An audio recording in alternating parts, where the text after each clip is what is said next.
Hello everybody, today I'm using a gorgeous steampunk themed paper pad by Hunkydory. So this is the Clockwork Emporium paper pad, they call them little books, and I've pulled out this page from the little book, and with the book you get multiple copies of the same images. So I'm going to be using the extra pages from the book to then create a decoupaged image on the front of my card. Right now you can see that I have just trimmed off a little bit of extra paper on the right hand side of my image. I wanted it to be an even distance on either side. And now I'm taking black fun foam and I'm going to use that to pop my image up from the card base, bring out some more dimension. So I'm going to take the black foam and attach that to my card. It's been roughly trimmed to be a little shorter or smaller than the image. I've then created my own card blank using some adorable scorable that goes with this collection.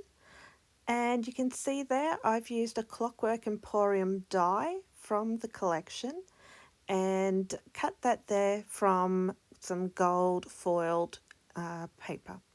So I've worked out where I'm thinking I'm going to put the image, and I am going to trim off the excess that's underneath the card that wouldn't be seen, and I'm going to use that coming up very soon.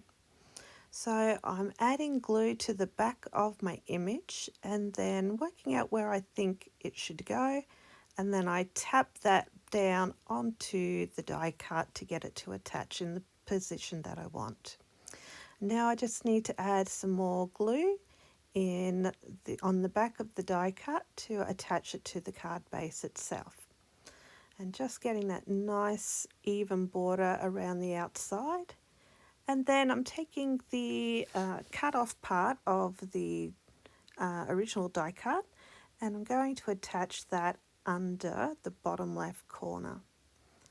And once I'm happy with the position of my card base, I will then just get my glue and slip underneath my main image there and attach the rest of the foam backed panel onto the card. I have then fussy cut out the image of the gentleman and then popped it up with some black foam tape. I'm then going to lay that on top of his image and give it a good press down to make sure the foam tape adheres. And here I've cut out from another one of the images the little machine he has sitting in front of him. And again, I've popped that up with pieces of black foam tape and then adding glue just to give me that reassurance that the foam tape will stay there for a long time. And you can see there I've popped up the image of the little machine, and I'm then going to add in a little bit more detail. Before I do that, I've got his eye patch cut out and I'm going to put that over his eye. And I did give it a little bit of shaping with my finger to get that curve into the eye patch.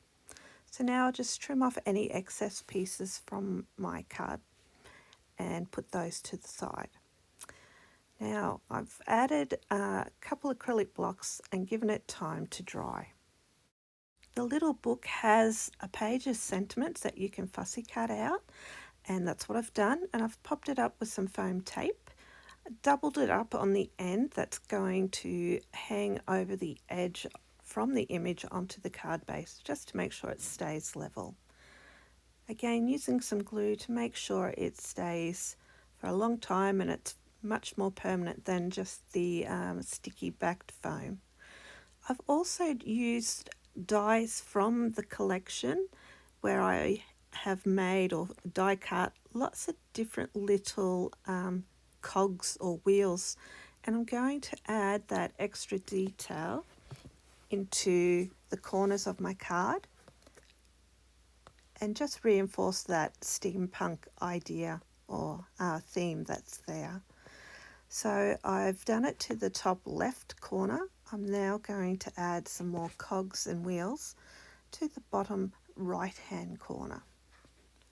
And again, you can see I've used a variety of colours for the cogs, and they're the colours that are predominant in the entire collection of Clockwork Emporium, as well as what I'm using in the card at the moment.